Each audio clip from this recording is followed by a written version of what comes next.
IAS mains देने वाले सभी कैंडिडेट्स को मेरी ओर से ऑल द बेस्ट। मैं 2-4 बातें केवल आपसे शेयर करना चाहूँगा। अच्छे आंसर्स को लेके बहुत पहले मुझे एक एडवाइस मिली थी जब मैं स्कूल डेज़ में था हमारे प्रिंसिपल साहब से, और वो ये कहते थे कि जब भी कोई आप अच्छा आंसर लिख रहे हों तो आप 3 चीज़ों का ध्यान रखिए। One was R, one was I and one was G, RIG, rig. R का मतलब है रेपिटेशन, जो एक बार आप कह चुके दोबारा उसे ना कहें, एक ही बार कहें। आई मतलब है इररेलेवेंस, मतलब जो पूछा गया है, जो रेलेवेंट है, एकदम वही बात लिखेंगे। और जी मतलब है जनरलाइजेशन।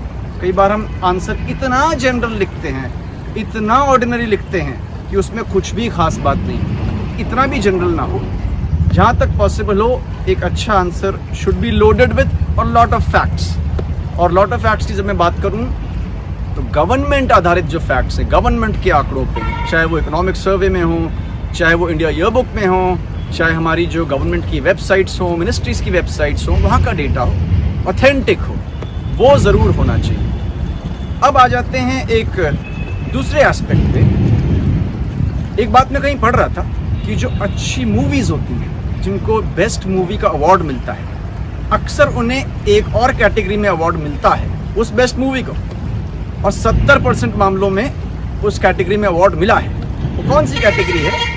बेस्ट मूवी को अक्सर अवार्ड मिलता है बेस्ट एडिटिंग का भी। इसका ये मतलब है कि आपको क्या नहीं लिखना है, ये भी बहुत क्लियर होना चाहिए। हम बहुत से सोर्सेज से पढ़ते हैं कई चीज़ें, कई जगहों से पढ़ते हैं, न्यूज़पेपर कटिंग्स रखते हैं, कुछ लोग कोचिंग्स भी लेते होंगे, तो हम सोचते हैं कि जितना कुछ है सब कुछ वहाँ पे उड़ेल दिया जाए। ये नहीं होना चाहिए। एंड ऑफ द डे एक अच्छी प्रेजेंटेशन के बहुत मायने हैं। अच्छी प्रेजेंटेशन का मतलब ये है कि आप वही लिखें जो लिखना है, और जो नहीं लिखना है वो हट भी जाए। एक सबसे इंपॉर्टेंट एस्पेक्ट जो मेंस में हमें ध्यान में रखना होता है वो टाइम मैनेजमेंट का। और जब हम लोग मेंस दे रहे थे तब तो जो आंसर स्क्रिप्ट है उसमें कहीं लिमिट डिफाइंड नहीं थी। आप आंसर स्क्रिप्ट इशू कर सकते थे और ले सकते थे। तो जनरल थंब रूल जो मैं फॉलो करता था वो ये था कि औसतन आप 1 मिनट में कितने शब्द लिखते हैं। मान लीजिए मैं 18-19 लिखता हूँ, तो मुझे पता होता था कि 300 वर्ड्स का आंसर है तो मैं कितने मिनट में लिख लूँगा। उसका आप एक छोटा सा मेंटल मैप बनाएं, चाहे फिर उसको पहले से भी प्रैक्टिस करके रखें कि आप नॉर्मली 5 मिनट में, 10 मिनट में कितना लंबा आंसर लिखते हैं।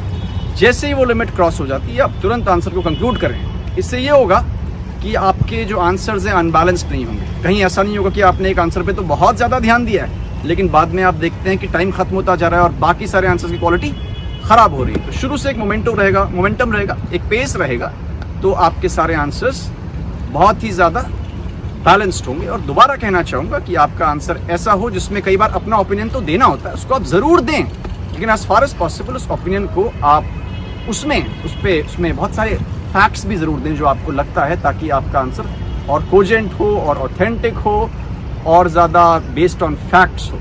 ये कि आपने जितना कुछ भी पढ़ा हो, जो भी पढ़ा हो, इसेंशियली आपको जज इस पे किया जाएगा कि आप वहाँ पे उन 3 घंटों में क्या लिखते हैं। और आप जो लिखते हैं, सबसे पहली बात तो वो रीडेबल होना चाहिए। बहुत से ऐसे भी कैंडिडेट्स होंगे जो हो सकता है हैंड राइटिंग के लिहाज से इतना साफ ना लिखते हों। मेरी उनको केवल यही सलाह है कि अगर आपकी हैंड राइटिंग बहुत अच्छी नहीं है तो only way you can deal with it कि आप थोड़ा और धीरे लिखें, लेकिन क्लियर लिखें।